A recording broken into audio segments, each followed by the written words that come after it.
berbicara di hati. Kita harus bersihkan hati kita, dan Roh Kudus itu masuk di hati dan isi hati meluap melalui pujian penyembahan doa-doa kita, dan bahasa roh itu meluap dari hati yang bersih.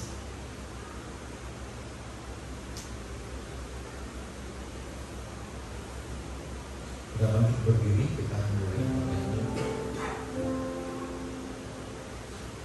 Bagi yang tahu lagu ini silakan dinyanyikan, lagu Batak ya.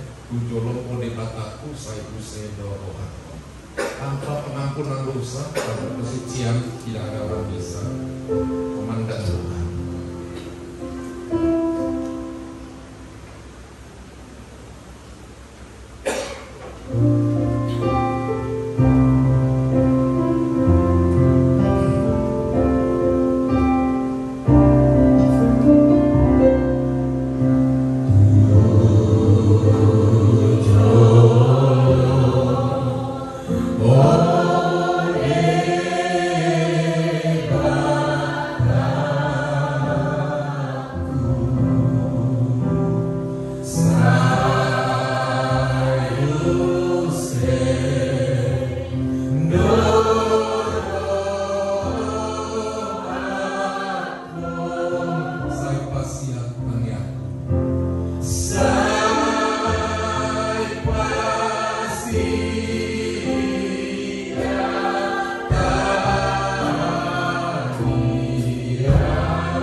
Sepanjang hidup kami terus Tuhan, sepanjang hari ini Bapak, Engkau masih memberikan kami Tuhan kesehatan, kesempatan Tuhan.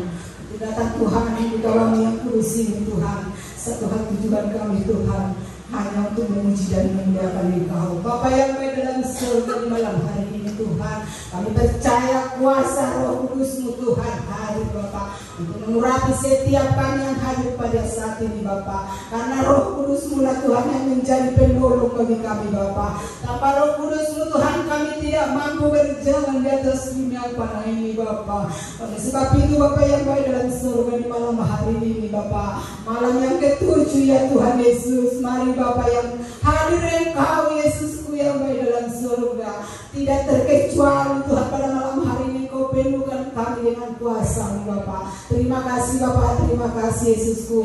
Kami berdoa Tuhan khususnya buat Bapa Gembala kami pada saat ini yang memandu kami Tuhan masuk dalam hadirat-Mu Tuhan. Mari Kau urapi hamba-Mu Tuhan Yesus. Berikan kesehatan, semangat Tuhan untuk melayani kami pada malam hari ini. Bahkan juga Tuhan pemberitaan firman Tuhan, mari Kau urapi hamba-Mu dari ujung rambut sampai telapak kakinya Tuhan, sehingga firman Tuhan yang ditaburkan hamba-Mu boleh Tuhan menguatkan kami Bapa, boleh kami lakukan di setiap kehidupan kami. Berkati Tuhan anak-anak-Mu Tuhan dalam perjalanan pada saat ini. Mari Kau tibakan mereka di tempat ini Tuhan dengan selamat penyerta daripada Tuhan. Kami memulai ibadah kami Tuhan, kami serahkan dari awal sampai akhir. Nama Tuhan dipuji, dipermuliakan.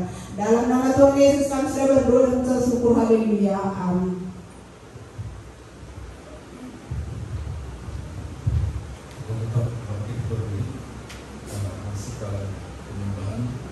Ya Tuhan, aku hendak bernyanyi bagimu.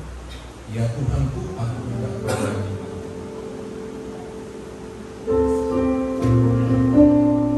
Di awal kita benar-benar masuk dalam pujian menyembah. Ya Tuhanku, aku hendak bernyanyi bagimu. Ini kami menghadap selama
Mungkin hari-hari kita Senin sampai Sabtu, ya kecuali hari ibadah kita nyanyi buat Tuhan, tapi di luar itu mungkin kita banyak bernyanyi bagi dunia saudara.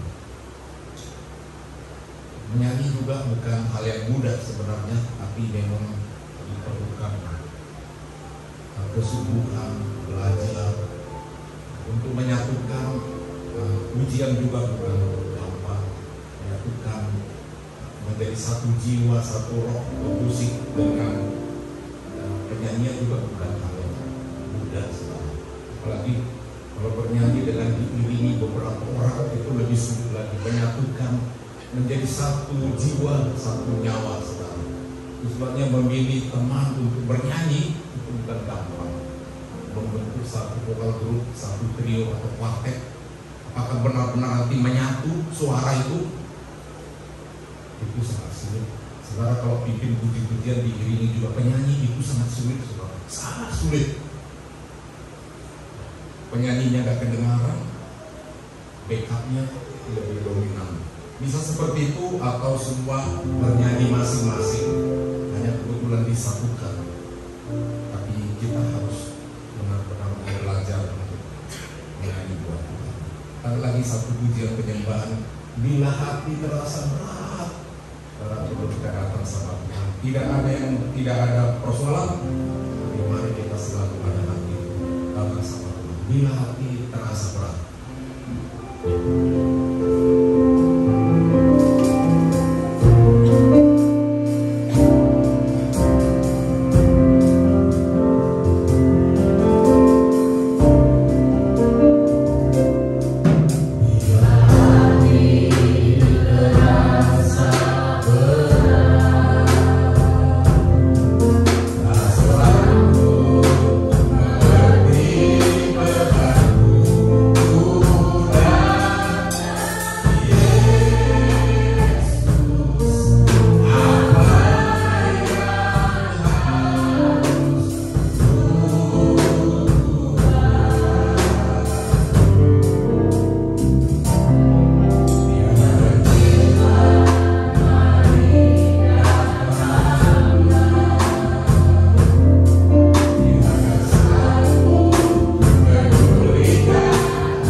baru. Dan kalau kita mau diubah, kita mau taat, saudara, maka sesuatu terjadi.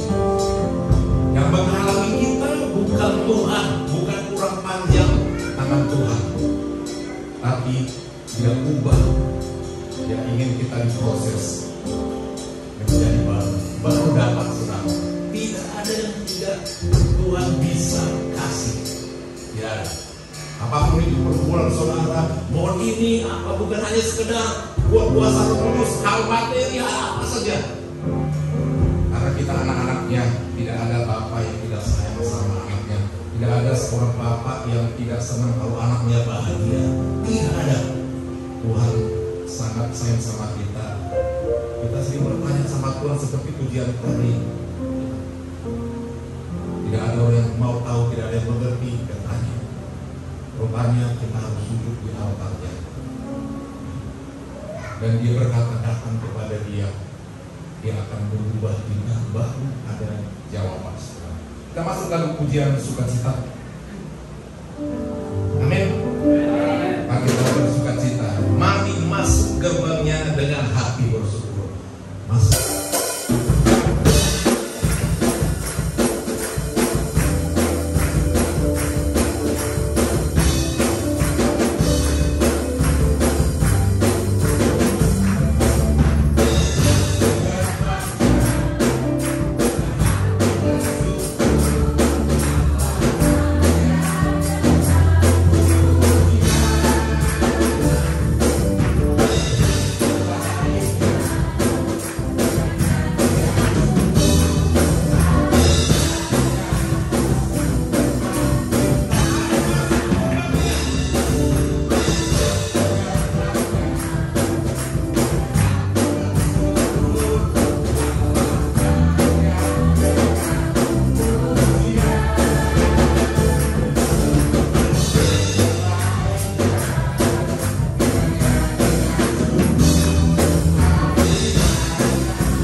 menurut para rabi-rabi Jambi juga mengatakan akan terjadi perang yang sangat dahsyat. Dan penduduk akan banyak berkurang karena banyak hal. Dan penggenapan akan peristiwa di Timur Tengah juga itu akan menggenapi. Banyak orang lupa saudara bahwa satu saat semua bisa berubah. Dunia terus krisis, terus terjadi macam-macam. Sementara orang hanya memikirkan soal bagaimana kehidupan di dunia, sementara dunia akan lenyap. Mereka tidak memikirkan kehidupannya kekal, kelak nantinya saudara. Jangan lupa saudara, dan kita hanya terlena dengan kebutuhan ini itu. Saudara lihat pergolakan dunia bisa berubah sewaktu-waktu. Karena ada wacana bahwa presiden kita lagi agak digoyang karena dia mulai mendukung Israel. Kalau itu sempat terjadi memang hebat. Banyak perubahan yang akan terjadi saudara, dan kalau itu terjadi kita harus siap dengan berbagai hal. Oleh sebab itu saudara, semakin bergejolak semakin kita juga tidak berubah. Ini masanya kita bersedia berjaga. Karena pujian ini supaya kita tidak lalai hanya memikirkan yang saudara mereka.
pakai topik mengenai minyak.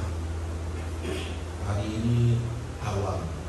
Ada banyak peristiwa besar mengenai awan, dari mulai perjanjian lama sampai ke perjanjian baru.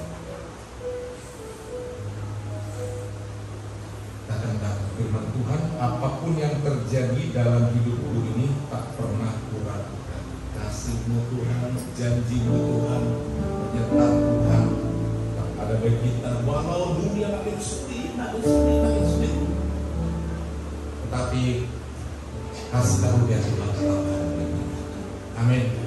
Anugerah Tuhan, kita tidak perlu takut. Anugerah itu lebih besar, boleh menolong kita dalam Tuhan. Apapun yang terjadi dalam hidupku ini, kita jadi ini siapkan hati buat firman Tuhan.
buat kasih kemurahan-Mu, buat kebaikan-Mu, buat anugerah-Mu Tuhan yang kami berdasarkan Tuhan.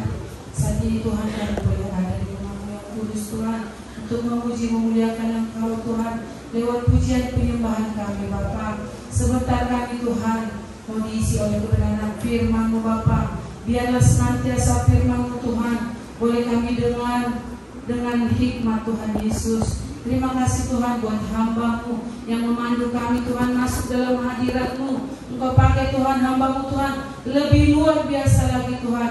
Kau berkati Tuhan kesehatannya Bapakku yang baik. Kau berkati Tuhan semakin kuat Tuhan di dalam melayani menggembalakan kami jemaat eklesia Tuhan. Sebentar kami Tuhan mendengarkan firman-Mu, Biarlah hamba-Mu Tuhan Kau berkati Tuhan, dari ujung rambut sampai telapak kaki Bapa. Terima kasih Bapa buat kami yang hadir di tempat ini. Biarlah senantiasa Tuhan segala doa pergumulan kami saat ini Tuhan, kami boleh Tuhan mendapat jawaban Tuhan lewat doa-doa kami malam ini Tuhan. Terima kasih Tuhan Kau ajari kami meminta dan meminta kepada-Mu Tuhan lewat Roh Kudus-Mu Tuhan. Ajari kami senantiasa Tuhan untuk berbicara lebih leluasa kepada-Mu Tuhan. Terima kasih Bapa yang baik. Kami percaya oleh pimpinan Roh-Mu Tuhan, kami memperoleh hikmat yang daripada Engkau Yesus.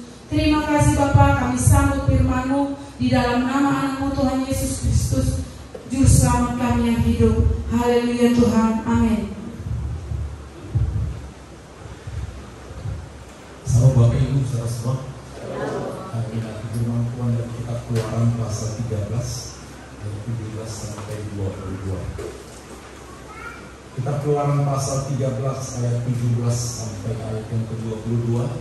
Karena tidak saudara saya akan bacakan. Perikop ini diberi judul cara Allah menuntun umatnya. Setelah Fir'aun melepaskan bangsa itu, Allah tidak menuntun mereka melalui jalan ke negeri orang Filistin, walaupun jalan ini yang paling dekat. Sebab firman Allah, jangan sampai bangsa itu menyesal apabila mereka menghadapi peperangan sehingga mereka kembali ke Mesir. Tapi Allah menuntun bangsa itu melalui jalan memutar di padang gurun menuju ke laut Teberau dengan barisan teratur. Orang Israel berangkat dari tanah Mesir. Musa membawa tulang-tulang Yusuf, sebab dahulu Yusuf telah menyuruh anak-anak Israel bersumpah dengan sungguh-sungguh, Allah pasti akan memperhatikan kamu, maka kamu harus membawa tulang-tulangku dari sini, katanya. Lalu orang Israel berangkat dari Sukot dan berkemah di Elam, di tepi padang gurun. Tuhan berjalan di depan mereka pada siang hari dalam tiang awan untuk menuntun mereka di jalan, dan pada malam hari dalam tiang api untuk menerangi mereka sehingga mereka dapat berjalan siang dan malam. Tiang awan pada siang hari dan tiang api pada malam hari tidak beralih dari depan bangsa. Sekarang bangsa Israel diperhamba di Mesir, dan Tuhan tuntun mereka keluar melalui seorang hambanya yang bernama Musa. Dan mereka menjadi ada di Mesir juga karena juga ada Yusuf di situ. Yusuf menjadi orang yang terkenal, kaya raya, untuk menolong saudara-saudara yang lain. Dan memang tertolong, tapi saatnya mereka harus kembali ke Kanaan. Bukan gampang, ada banyak peperangan. Mereka bingung juga bagaimana pulang bisa lepas dari Mesir. Tapi inilah firman Tuhan. Yusuf, dia tidak mau bangsanya, saudaranya itu tetap tinggal di Mesir. Bahkan dia pun sebenarnya nggak senang tinggal di Mesir. Makanya dia bilang, kalau aku nanti mati, tulang-tulangku, ingat ya, jangan kalian tinggalkan di Mesir, bawa dia. Dan pesan daripada orang yang hidup itu supaya mereka memperhatikan tulang-tulangnya. Dia katakan kepada orang itu saudara, bahwa Tuhan akan menyertai mereka. Tuhan akan menolong mereka jika mereka mentaati perintah itu. Musa membawa tulang-tulang Yusuf, sebab dahulu Yusuf telah menyuruh anak-anak Israel, anak-anak Yakub, bersumpah. Ini tentang pentingnya menghargai leluhur, karena dia menjadi orang kaya, pemimpin penyelamat bangsa Israel. Walaupun dia tinggal di Mesir, imannya adalah iman orang Israel. Dia tidak berpaling imannya kepada Bapa di sorga. Bahkan dia alergi untuk tinggal di Mesir, sampai dia bersumpah, ingat ya, kalau aku nanti mati, tulang-tulangku bawa. Dan melalui itu dia berdoa, bersumpah dengan sungguh-sungguh, Allah pasti akan memperhatikan kamu. Seolah-olah dia berkata begini, ingat sumpahku ya, kalian diberkati karena aku juga. Oleh sebab itu jangan tinggalkan aku di sini walau hanya tulangku. Bersumpahlah. Dia berdoa kepada Tuhan akan memperhatikan keturunan daripada Yakub, Israel akan memperhatikan. Maka kamu harus membawa tulang-tulangku dari sini, katanya, dan mereka pun berangkat. Nah, ternyata mereka berangkat dipimpin Musa, tapi Musa juga harus dipimpin Tuhan. Kita tahu Musa bukannya dari dirinya dia mau menjadi pemimpin, tapi Tuhan yang memilih dia. Kita melihat Tuhan memimpin Musa. Musa memimpin bangsa Israel, itu urutannya. Lalu orang Israel berangkat dari Sukot dan berkemah di Etam di tepi padang gurun. Tuhan berjalan di depan mereka. Tuhan berjalan di depan mereka. Adakah mereka melihat Tuhan? Tidak. Bagaimana Tuhan itu berjalan? Apa tandanya ada Tuhan di depan mereka? Ada Tuhan di depan Musa? Ini tandanya. Pada siang hari dalam tiang awan untuk menuntun mereka di jalan. Yang menuntun mereka di jalan di depan mereka, yang mereka lihat adalah tiang awan. Begitu panasnya padang gurun, tapi siang untuk bangsa Israel khusus itu teduh menaungi mereka terus sampai ke depan tiang awan. Dia kemuliaan Allah. Kalau awan itu bergerak maju, mereka harus bergerak. Semua ikut. Kalau nggak bergerak kepanasan, sebab menduduki mereka. Jadi orang tidak mau kepanasan. Ikut. Kalau berhenti, semua berhenti untuk beristirahat. Apa artinya saudara? Kadang-kadang Tuhan menyuruh kita memang harus bergerak, melakukan sesuatu mungkin melayani Tuhan atau apa, tapi memang kita harus bergerak maju dan awan tidak bergerak mundur. Dan kalau dikatakan berhenti, kita harus ingat juga ada waktunya kita berhenti. Jangan pulang disuruh berhenti kita bergerak, atau sebaliknya. Itulah pentingnya kita dipimpin oleh Tuhan. Dalam konteks ini pengertian daripada tiang awan adalah Roh Kudus. Ya. Roh Kudus, dia di atas memimpin bangsa Israel. Jadi poin yang pertama kita lihat di sini bahwa Tuhan ada di depan kita kalau kita benar-benar bertuhankan Dia. Itu adalah Allah Roh Kudus yang selalu menaungi kita. Orang kipasnya biasa kalau kencang. Jadi coba. Menaungi kita, menuntun kita, menudungi kita, melindungi kita. Itu Allah Roh Kudus yang menolong, membawa kita melewati berbagai masalah. Sebab disebutkan Roh Kudus adalah Roh penolong. Yang kedua, dia Roh penghibur. Jadi penting kita mempercayai akan pimpinan daripada Roh Kudus. Dari dahulu memang Tuhan itu bekerja seperti itu. Kita melihat bagaimana Musa selanjutnya dia berkomunikasi dengan Tuhan. Kita tahu latar belakang Musa sengaja dia selamat dari sekian banyak bayi, hanya dia yang selamat. Semua laki-laki seusianya mati, tapi dia selamat di sungai Nil. Itu sebabnya Musa artinya diambil dari air. Luar biasa ya, biasanya diambil dari air adalah ikan, buaya dan lain, atau yang lain binatang yang lain.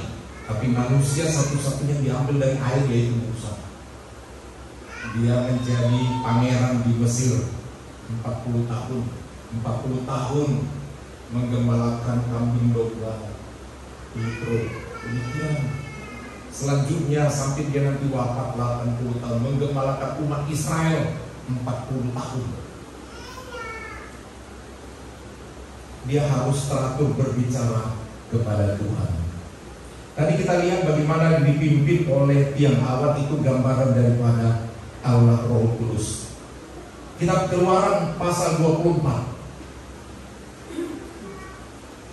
ayat 15 sampai ayat 18. Pada waktu Musa mendaki gunung, awan menutupi gunung itu. Kemudian Tuhan bersemayam di atas gunung Sinai, dan awan menutupi gunung itu selama 6 hari.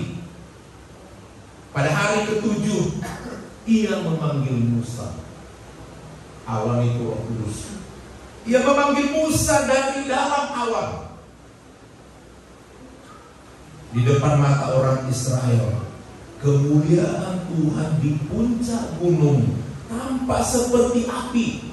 Tadi katakan ketika malam hari ada api. Ini juga di puncak gunung ada api. Itu juga menggambarkan Roh Kudus, api Roh Kudus.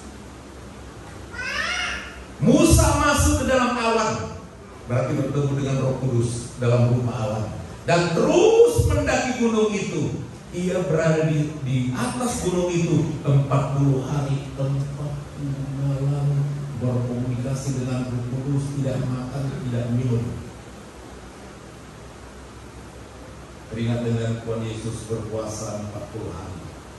Musa di gunung Tuhan berbicara, berkomunikasi dengan Tuhan. Allah Roh Kudus tidak kelihatan, tidak bisa muka dengan muka, jadi mesti ada roh menjadi perantara. Apa pembicaraan selama 40 hari 40 malam? Tentu bagaimana menggembalakan umat Israel, apa nanti persoalan dan lain sebagainya. Pembicaraan itu begitu lama, begitu alot. Artinya saudara, kalau kita mau bertemu Roh Kudus, memang kita harus mendaki, ada niat mau berbicara kepada Tuhan, berdoa, naik ke gunung Tuhan, siapkan waktu untuk berdoa, berkomunikasi dengan Tuhan. Kalau saudara sungguh-sungguh berdoa, sebenarnya saudara boleh merasakan hadirat Tuhan. Seperti pujian tadi yang dikarang oleh Daud Tony. Biar awan kemuliaan-Mu turun memenuhi bait suci-Mu, curahkanlah Roh Kudus-Mu memenuhi hatiku. Demikian juga nanti ketika Tuhan datang di atas awan-awan. Jadi Allah Tritunggal itu selalu bersama-sama mengendarai tiang awan. Ketika Tuhan juga naik ke surga, awan datang menutupinya, membawa dia ke surga. Bersama-sama selalu. Dia datang lahir dari Roh Kudus, dia juga berangkat dengan Roh Kudus bersama awan-awan itu saudara. Dan Musa masuk ke dalam awan itu, awan kemuliaan Allah, 40 hari 40 malam. Betapa sulitnya rupanya memimpin satu umat yang besar. Dan selanjutnya dia juga mendapat 10 hukum Allah. Apa yang terjadi? Kemuliaan Allah didapatnya di hadirat Allah. Keluaran pasal 34 ayat 32-35. Keluaran pasal 34 ayat 32 sampai 35. Sesudah itu seluruh orang Israel datang mendekat. Lalu Musa menyampaikan segala perintah yang difirmankan Tuhan kepadanya di Gunung Sinai. Setelah Musa selesai berbicara dengan mereka, ia mengenakan selubung pada wajahnya. Jadi baju jubah daripada Nabi Musa itu ada menutupinya, dia taruh menyeluruhi mukanya. Dia tahu wajahnya bersinar. Kenapa? Bertemu dengan Roh Kudus, awan kemuliaan, sinar kemuliaan Tuhan turun di wajahnya. Sebabnya salah satu berkat daripada hamba Tuhan, Tuhan menyinari engkau, itu berkat dari surga. Menampakkan wajahnya kepadamu, Tuhan berkata. Jadi wajah daripada Musa, Nabi Musa itu bercahaya sebab dia selalu bertemu dengan Tuhan. Dan harus diselubungi, kalau tidak, cahaya dari wajah Musa itu tidak sanggup dilihat oleh bangsa Israel. Itulah kemuliaan orang yang berjumpa dengan Tuhan. Setelah Musa berbicara dengan mereka, ia mengenakan serubung pada wajahnya. Tetapi setiap kali Musa masuk menghadap Tuhan, karena berkali-kali lihat dulu bangsanya naik lagi ke awan, untuk berbicara dengan dia, ia menanggalkan serubung itu, harus dibuka, penutup wajahnya, sampai dia keluar. Ketika ia keluar, ia menyampaikan kepada orang Israel apa yang diperintahkan kepadanya. Orang Israel melihat wajah Musa dengan kulit wajahnya bercahaya. Kalau kita dekat sama Tuhan, walau kita wajah kita jelek, tapi kalau disinari oleh Tuhan, wajah kita itu berbeda. Seperti itu.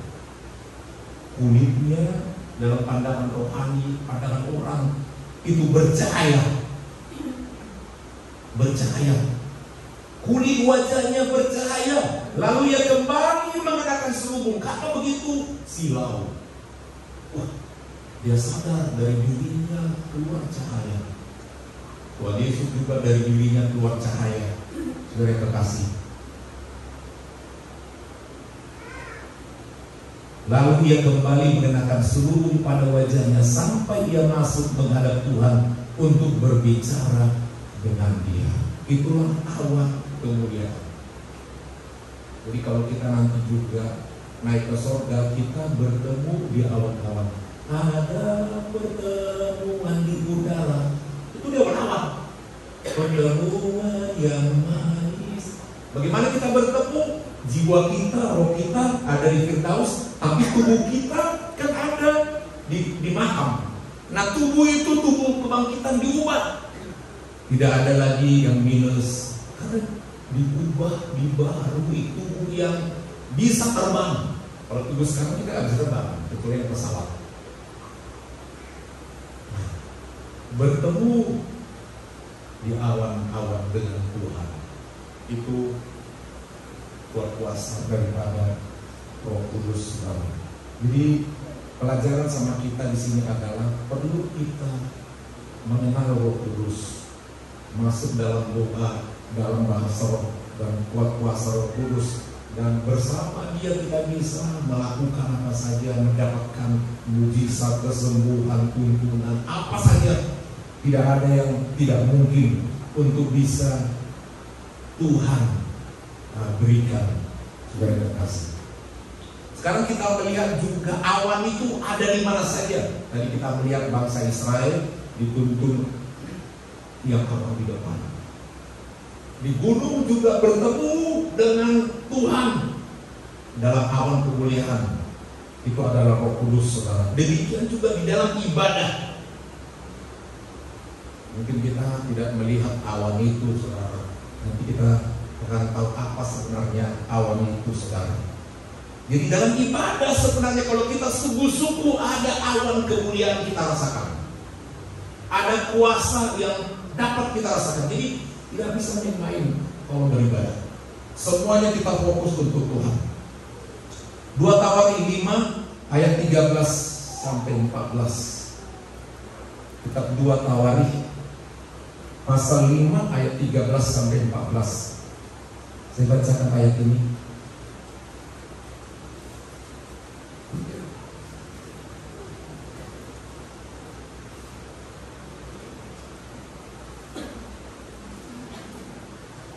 Saya baca dari ayat 12 ya, sampai ayat 14.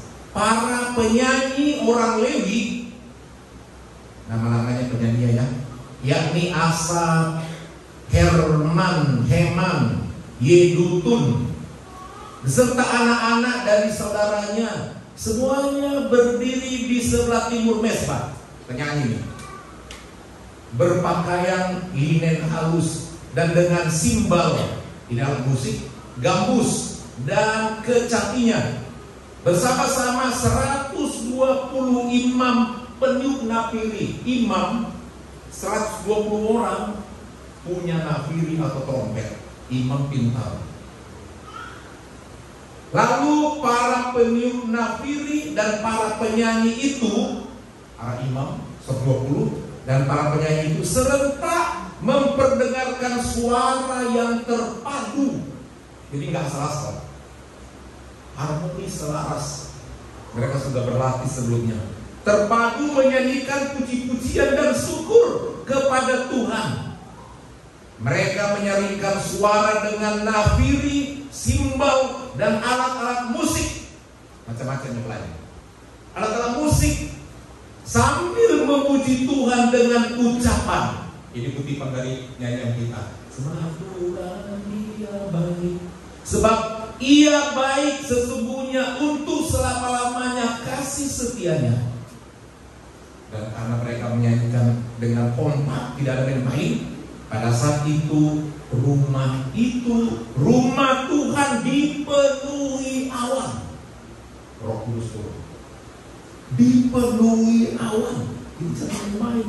Kalau kita bernyanyi sungguh-sungguh, peralatan yang sungguh-sungguh buat Tuhan, pemainnya juga berlatih sungguh-sungguh, penyanyinya juga begitu. Dari dulu seperti itu sebenarnya. Maka dan nyanyi itu nyanyian syukur, sebab Tuhan baik, selalu bersyukur. Dikatakan turunlah awan, sebab kemuliaan Tuhan memenuhi rumah Allah. Kemuliaan Tuhan memenuhi rumah Allah. Jadi kalau kita beribadah tidak ada rasa apa-apa, tidak ada rasa ingat Tuhan, kita yang tidak sungguh-sungguh memuji Tuhan. Situ kita dapat ya sungguh-sungguh semua. Kalau kita tidak punya alat musik, ya badan kita ini tidak musik. Tepuk tangan kita, kaki kita yang lompat, tangan kita, nafas kita, air mata kita, semua kita bisa pakai buat Tuhan. Begitu hebatnya Tuhan menghargai puji-pujian. Itu sebabnya dikatakan Tuhan bertahta di sujud, bukan hanya main. Artinya memang ada hadirat Tuhan ada. Kalau ada hadirat Tuhan hadir. Belum khotbah udah ada kesembuhan. Ya. Belum khotbah udah dipenuhi Roh Kudus. Seperti itu. Jadi tergantung kita mau mengundang hadirat Tuhan itu. Kenapa? Allah itu roh. Allah itu roh. Dia hanya kontak itu sama roh kita. Sebabnya dikatakan barang siapa mau menyembah Dia, menyembah dalam. Jadi roh dengan roh baru nyambung. Kalau hanya Dia roh dan kita hanya daging, kita pikir gak nyambung. Gak nyambung. Roh dengan roh baru kontak. Awan kabut. Mungkin kita belum pernah melihat awan turun di tempat ini. Tapi kalau kita sungguh-sungguh saudara secara pribadi menerima itu. Jadi kalau kita datang beribadah saja dalam memuji Tuhan saja, kita sudah diberkati. Amin Bapak Ibu. Sudah diberkati. Belum firman Tuhan, belum. Karena Tuhan senang dipuji, disembah. Dan Dia senang dengan alat-alat musik macam-macam. Semua. Baik disebutkan itu. Boleh cek di toko, mungkin masih ada jenis-jenis itu. Peralatan musik. Tuhan senang dipuji, disembah, dan Tuhan hadir saudara. Dan kita juga dalam ibadah itu terlalu kita seringkali berfokus pada request, permintaan. Saudara, mereka tidak masuk ke situ terus ke permintaan. Mereka nyanyian syukur sebab Tuhan Dia baik. Itu yang paling penting saudara. Kita selalu menuduh Tuhan itu tidak baik, tidak dijawab doa saya. Saudara, Tuhan itu sangat baik. Amin Bapak Ibu. Tuhan itu sangat baik. Dia tidak lupa buat kita bisa tidur. Dia tidak lupa untuk bangunkan kita pagi-pagi. Namanya kita siap kita. Pokoknya jam sekian kurang sekian aku pasti bangun ya. Tuhan yang membangunkan kita semua sehingga kita terjaga. Mari kita mengenal Tuhan. Ya. Kalau melayani Tuhan, tadi katakan ya, cobalah berusaha. Kalau tidak seperti itu, hadirat Tuhan hadir. Bernyanyi dengan sungguh-sungguh dari hati. Yang bernyanyi begitu bukan karena namanya berlatih, tapi memang dari hati. Kalau kita memang dari hati, saudara, semua merasa dari hati. Saudara mau pakai tim di belakang, saudara kasih di bulan ini mungkin seberapa meter. Halo Betsy, di depan aku yang melayani, ini lakunya mungkin perlu di-share sebelumnya, pelajari dia dengar berapa kali, biar nanti tidak perlu seperti itu. Dan cari teman bernyanyi bukan karena dia kawan sekali. Apa bisa dia cocok dengan suara kita, itu penting. Jadi memang yang senada, bukan yang karena dia tambah, bukan. Semuanya para artis menyeleksi untuk dia masuk dalam kelompok band apa-apa, itu kan diseleksi bukan karena ini saudaraku, oh ini adikku, kan satu kelompok dalam, enggak, berdasarkan talenta dan cocoknya. Ya, itu band Dewa itu kalau dia memilih vokalisnya itu sibuk mereka, mana yang bisa cocok dengan maunya Ahmad Dhani, seperti itu. Betul yang cocok, gak bisa mix menyatu dengan musik dunia aja tahu. Saudara, kita harus pelajari kita cocok sama siapa. Padahal saudara, suara cewek sama cowok itu jauh beda.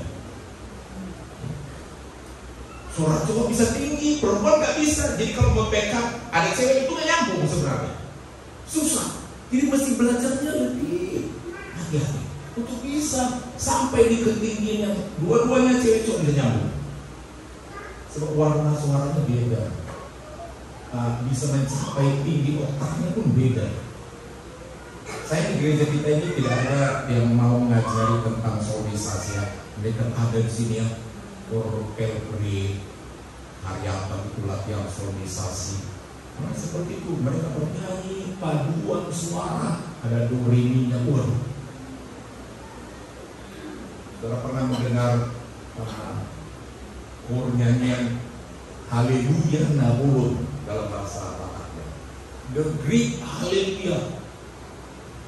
Kalau dengar lagu itu Haleluya, nenek datang terus lebih tinggi, waduh kayak dari surga dengar lagu.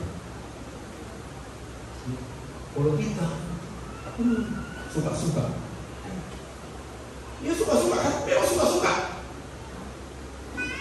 Kapan hadirat Tuhan hadir? Asal tampil. Kadang-kadang juga pakaian kita sesukanya. Yang dikatakan mereka itu ada khusus diberi hati.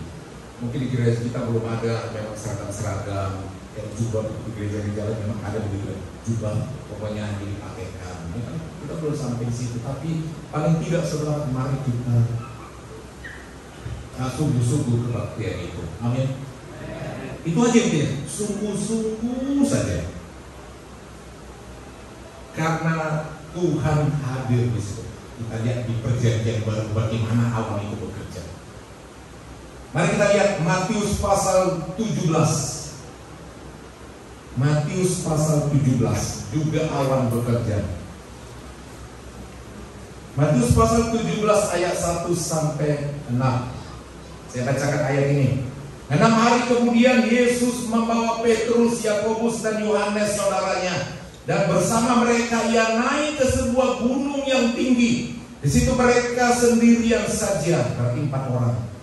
Yesus berubah rupa di depan mata mereka. Wajahnya bercahaya seperti matahari, wajah Tuhan Yesus, dan jubahnya menjadi putih berkilauan.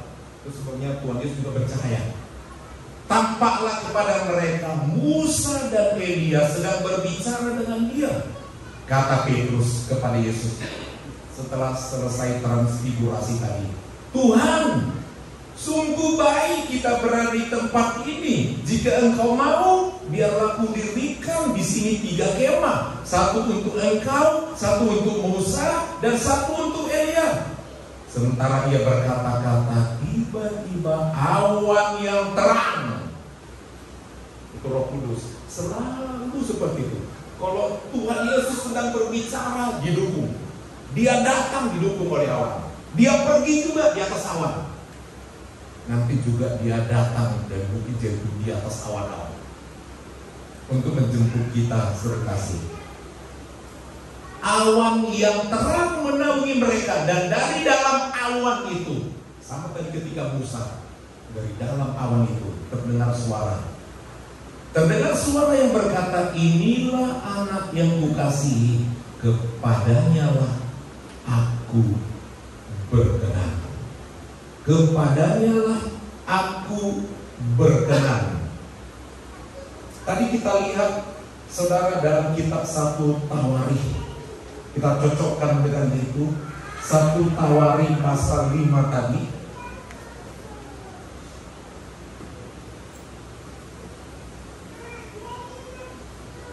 Dua Tawarikh pasal 5 tadi, ayat yang ke-14. Imam-imam tidak tahan berdiri, yang tadi, yang memainkan alat musik tadi, untuk menyelenggarakan ibadah karena awan itu, sebab kemuliaan Tuhan memenuhi rumah Allah. Jadi ketika mereka bernyanyi sungguh-sungguh, turun awan dan kemuliaan Tuhan, mereka gak tahan.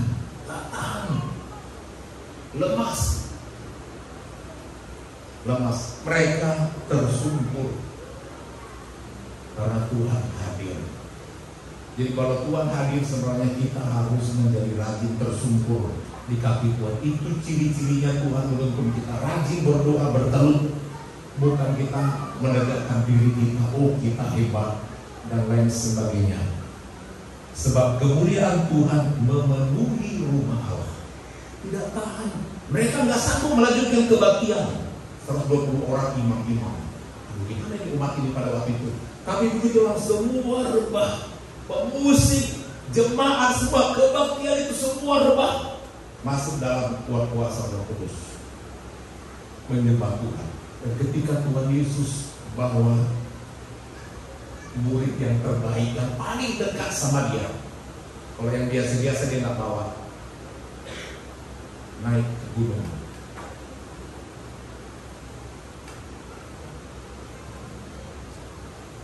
Saudara boleh melihat gunung itu kalau saudara pergi ke Palestina. Di gunung itu dibangun gereja dengan satu gedung utama yang besar. Di kiri kanan lebih kecil. Yang besar itu gambaran Yesus Kristus, dan menara kiri kanan dikatakan Musa dan Elia. Dan di dalamnya ada 3 ruangan, satu ruang besar gambar Yesus, dan kiri kanan ada ruang yang lebih kecil, ruangnya besar, mengingatkan apa yang dikatakan oleh Petrus. Alangkah bahagianya kami di sini, baiklah kami dirikan kemah, satu untuk Elia, satu untuk Musa, satu untuk Tuhan Yesus. Tidak, Tuhan bilang jangan, tapi sekarang berdiri. Bahwa pada uang pergi ke sana, lihatlah bagaimana ya, memang itu benar terjadi seringkali. Dan kenapa bisa muncul Musa dan Elia? Kita percaya saudara bahwa kalau orang sudah meninggal nggak bisa datang lagi ke dunia ini, dan tidak ada istilah bahwa orang mati datang lagi. Dan semua ayat Alkitab menjelaskan hal itu, sebab dia telah pergi ke dunia yang lain.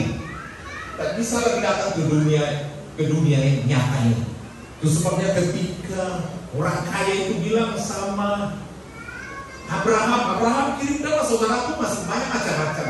Sebelum dia menyusul aku di tempat ini, tolonglah kirimkan utusan dari sana, menjelma ke dunia untuk bilang-bilang, kasih nasihat. Seperti kepercayaan banyak orang kita kan begitu kan, udah datang sini ngomong begini-begini. Walaupun itu hanya lewat mulut yang dimasuki orang, itu roh jahat. Tidak ada bisa datang Musa berkata, jaraknya begitu jauh, tidak ada orang yang dari bumi bisa masuk ke tempat kami, atau dari tempat kami ke bumi, nggak ada. Tapi inilah kekecualiannya. Sengaja Musa dan Elia diundang datang ke Gunung Tabor, bertemu dengan mereka. Bincang-bincang apa-apa kita tidak tahu. Kenapa mereka yang dipilih? Saudara lihat, Musa mewakili hukum Taurat, orang yang tertinggi bagi umat Israel, dan Nabi Elia adalah mewakili Nabi, dia Nabi yang terbesar, sampai dia bisa langsung ke surga, tidak lewat kematian.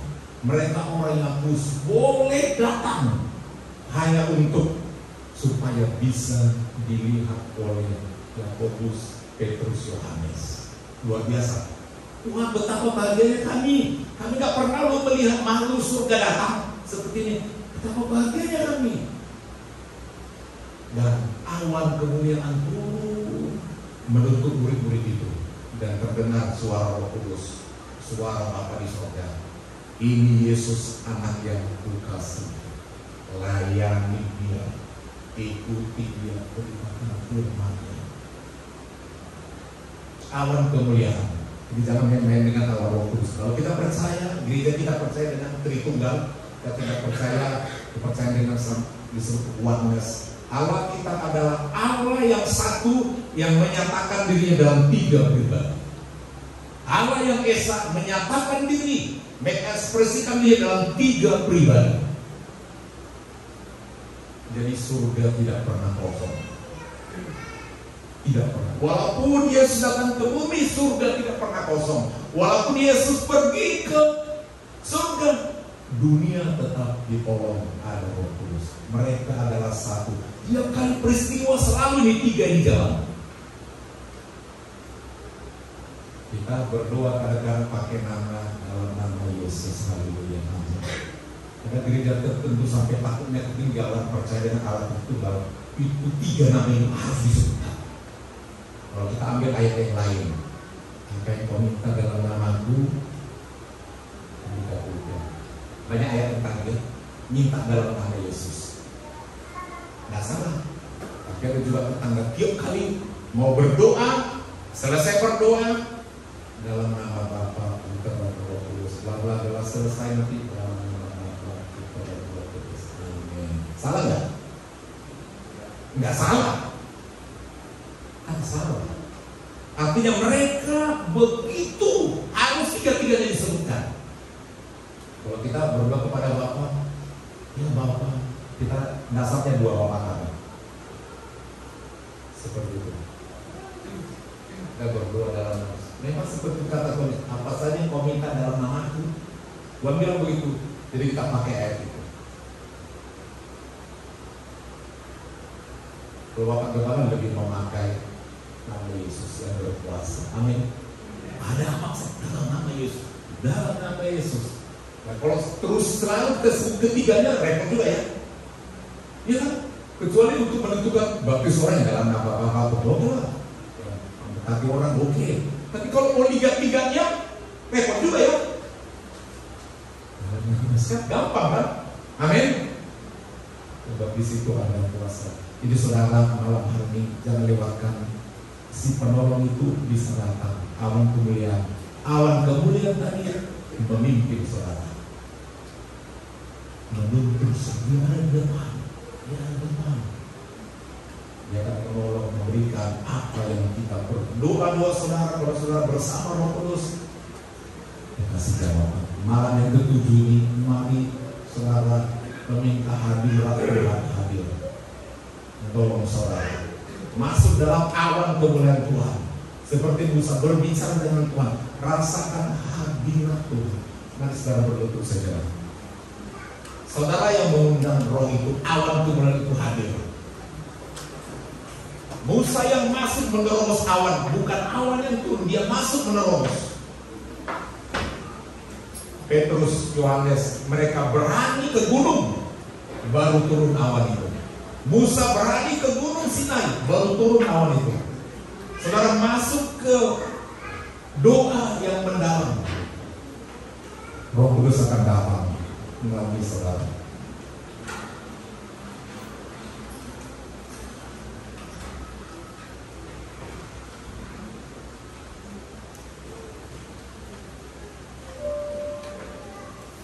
Ya Tuhan, kurindukan hadirat.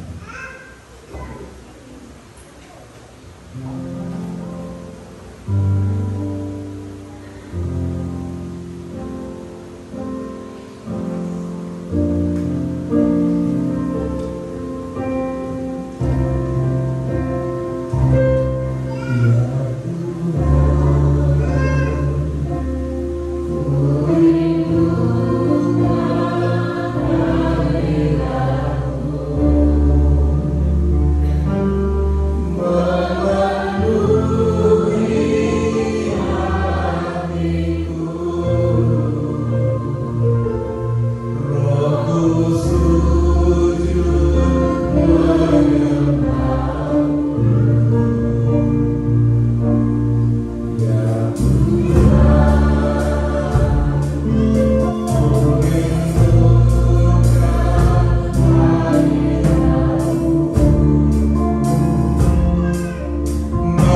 Izinkan yang awal memimpin Tuhan.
Berdoa supaya Tuhan tambahkan jiwa-jiwa baru jemaat-jemaat baru.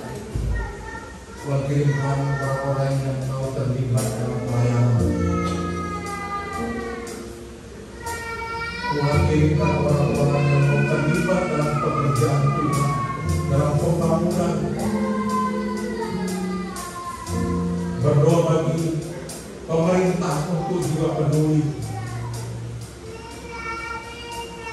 Berdoa sesuai dengan apa yang Tuhan tanamkan di hati selama.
Terima kasih pada Yesus.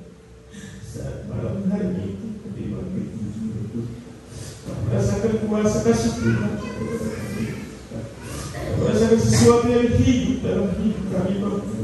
Terima kasih Tuhan Yesus untuk segala penyertaan Tuhan dalam kehidupan kami. Para Yesus kami berdoa Tuhan buat hamba Tuhan yang ada dari tempat ini Bapa. Dan sudah selama 7 hari 7 malam Tuhan, Engkau menyertai Tuhan untuk memimpin kami Tuhan dan ujian kami menyembahkan kepada Tuhan.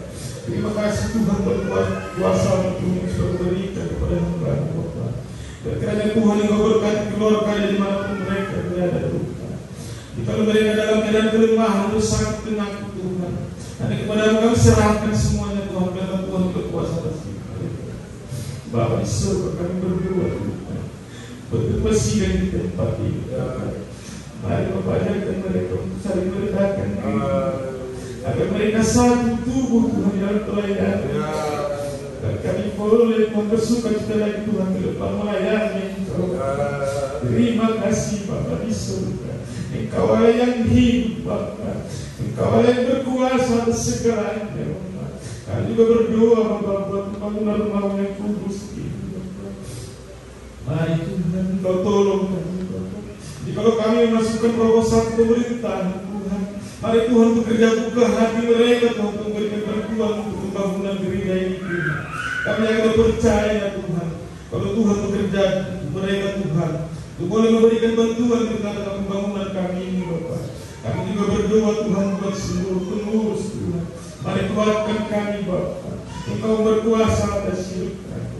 Apapun yang kami rencanakan Tuhan pembangunan rumah yang kudus ini Tuhan, kami percaya Tuhan mengedepankannya Bapak.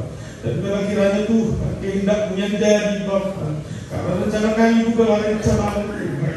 Karena rencana kami bukan rencana Tuhan. Namun rancangan Tuhan yang jadi atas pembangunan rumahmu yang kudus ini Bapak. Kami yakin dan percaya Tuhan Tuhan memberikan juga kekuatan kepada kami segenap pengurus Bapak. Dan juga Tuhan buat jemaat-jemaat Tuhan Bapak yang hadir pada saat malam hari ini Bapak. Sebagai kepala keluarga Tuhan, adakan kami Tuhan. Kami mengasihi keluarga kami Bapak. Untuk kami mengasihi istri kami Bapak. Untuk kami mengasihi anak-anak kami Tuhan. Dan kiranya Tuhan yang bekerja di setiap kepala keluarga Bapak. Bahkan semua ibu rumah tangga yang hadir pada saat kami Bapak. Agar mereka untuk merendahkan diri Tuhan untuk mendengarkan kata suaminya Tuhan. Arahan-arahan dari suaminya Tuhan, agar mereka Tuhan boleh berkenan di hadapan-Mu Bapak. Sebab itu adalah firman Tuhan. Bahkan anak kami Tuhan yang sudah dititipkan Tuhan di tengah-tengah keluarga kami masing-masing Tuhan. Segala pergumulannya Tuhan, apa cita-cita pengharapan mereka kami serahkan semua ke dalam Tuhan. Biarlah Tuhan yang menyediakan yang terbaik bagi mereka. Terpujilah Engkau Tuhan. Ini menjadi doa kami Tuhan. Kami mengasihkan dalam nama Tuhan Yesus Kristus dan menjadi juru selamat sempurna kami. Haleluya. Amin. Silakan duduk Bapak Ibu. Terima kasih Tuhan untuk kasih setia yang Ku alami dalam hidupku. Terima kasih Yesus untuk kebaikan-Mu.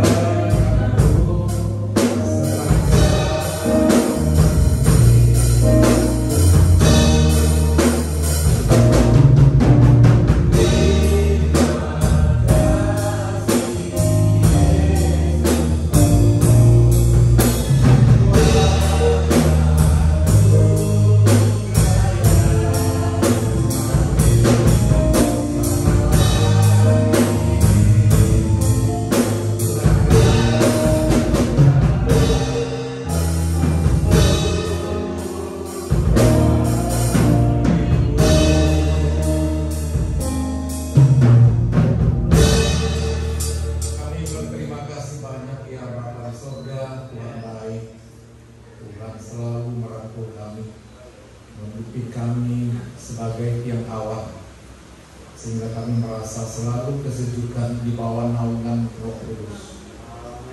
Jangan tinggalkan kami Tuhan, sebab kesejukan hanya ada di bawah Tuhan. Makasih Tuhan, berkati seluruh jemaat, baik sebagai bapak, sebagai ibu, sebagai anak, sebagai pribadi kami semua anak-anak Tuhan. Tolonglah kami, dengarlah semua seruan doa kami, dan jangan lewatkan Tuhan satu pun yang bersujud, yang memohon. Dengarlah Bapa di sorga, kabulkanlah Bapa di sorga. Kami percaya yang tidak mungkin akan mungkin jika Tuhan mau. Ya Bapa di sorga, jika Tuhan mau, pasti kami akan dapatkan Bapa. Terima kasih Tuhan Yesus, memberkati anak-anak jemaat dimanapun berada saat hari ini. Lindungi mereka Tuhan. Kalau ada jemaat yang kurang sehat juga, lindungi, kuatkan. Kita berharap kepada Tuhan yang membutuhkan pekerjaan Tuhan, yang berkekurangan, Tuhan hadir menolong mereka Tuhan, memenuhi kebutuhan setiap keluarga, setiap pribadi. Iya Bapa di sorga. Terima kasih Tuhan, yang lemah berputus asa Tuhan, rangkul mereka. Tak berharap kepada Tuhan, turunlah hadirat Tuhan di tengah-tengah jemaat, di setiap pribadi. Terima kasih Tuhan, berkati tetap pelayan-pelayan Tuhan semua yang melayani, yang menjalankan, memainkan peralatan. Tuhan memberkati lebih hari lebih indah. Bahkan kami rindu lebih banyak lagi umat yang menyerahkan hatinya, boleh ambil bagian dalam pelayanan. Terima kasih Tuhan, doa-doa semua kami serahkan di kaki Tuhan dalam nama Tuhan Yesus. Memberkati juga jemaat yang melayani kami malam hari ini untuk kami nikmati. Memberkati keluarga Bapak Renhard Sagala, selalu berikan pekerjaan bagi Bapak ini. Berkati keluarganya, berkati keluarga Bapak Jessica, Tuhan menjamah keluarga dan Bapak rumah tangga boleh datang beribadah. Berkatilah Tuhan, berkati keluarga daripada keluarga Bapak Arka, Bapak Asep, Tuhan berkati. Baik pekerjaan Bapak, Ibu, anak mereka Tuhan berkati, berkati Tuhan keluarga Elgio Tambuwolon, berkati jamah mereka tetap ada hati untuk beribadah. Dan Tuhan berkati keluarga Opung Patricia, sepanjang sehat mereka. Ingatkan Tuhan Opung Patricia Doli memberi hatinya juga untuk beribadah. Di sisa umurnya Tuhan dia pakai juga buat Tuhan. Ia Bapa di surga, berkati keluarga Bapak Emilia Signorino. Tuhan tolong mereka, kebutuhan mereka Tuhan penuhi. Terima kasih Tuhan. Berkati makan minum yang ada kami terima dengan ucapan syukur dalam nama Tuhan Yesus Kristus. Haleluya. Amin.